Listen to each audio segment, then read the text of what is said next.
Mapagpalang araw po sa ating lahat. Ako nga po pala si Andrea Jen Agner at welcome po sa aking 365 Daily Devotion ni Pastor Russell Ocampo, Seminar Edition. At ngayong araw po ay April 29, 2025. Ang topic po natin ngayong araw ay Philippians chapter 3 verse 20 to 21. Sabi po dito, "But our citizenship is in heaven, and we eagerly await a Savior from there, the Lord Jesus Christ, who by the power that enable Him to bring everything under His control, will transform our low bodies so that we'll never His glorious bodies." And yung concept po natin na glorification is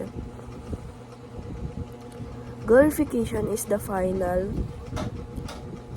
step in our salvation journey.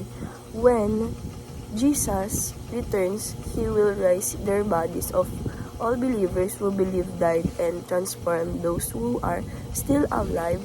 We will receive glorified bodies like Christ. No more pain, aging, sin, and death. This is the great hope of Christ's full restoration of our being for eternity. So, yung topic natin ngayon is glorification. Totoo ba na God glorified the believers?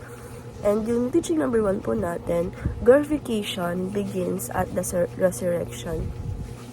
Sabi po dito na yung glorification po natin is nagsimula po ito sa resurrection ng ating Panginoong Diyos, na yung nagpakamatay po sa atin siya at nabuhay po siyang muli. And teaching number 2, glorification is the climax of salvation. Sabi po dito na yung glorification, isa po yung pag nag-glorify po natin ating Panginoong Diyos, ibig sabihin po, ang climax po nito is yung ating kaligtasan. And teaching number 3, glorification is being like Christ in glory. Sabi naman po dito na yung glorification is tayo po ay nag-glorify po natin ng ating Panginoong Jesucristo. And application number 1, aim to be Christ-like in speech, action, and love. Sabi po dito, na-apply po natin sa sarili natin na maging katulad po tayo ng ating Panginoong Diyos na nag-i-speech ng salita niyan, ginagawa in action, at nagmamahal katulad niya. And application number 2, believe that sanctification is then destined for glory. Sabi naman po dito, na-apply po natin sa sarili natin na maniwala po tayo sa sanctification na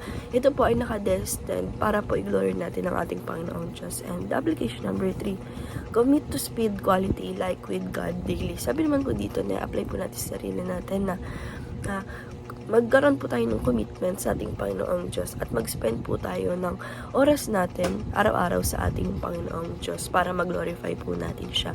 Ayun lang po, and God bless.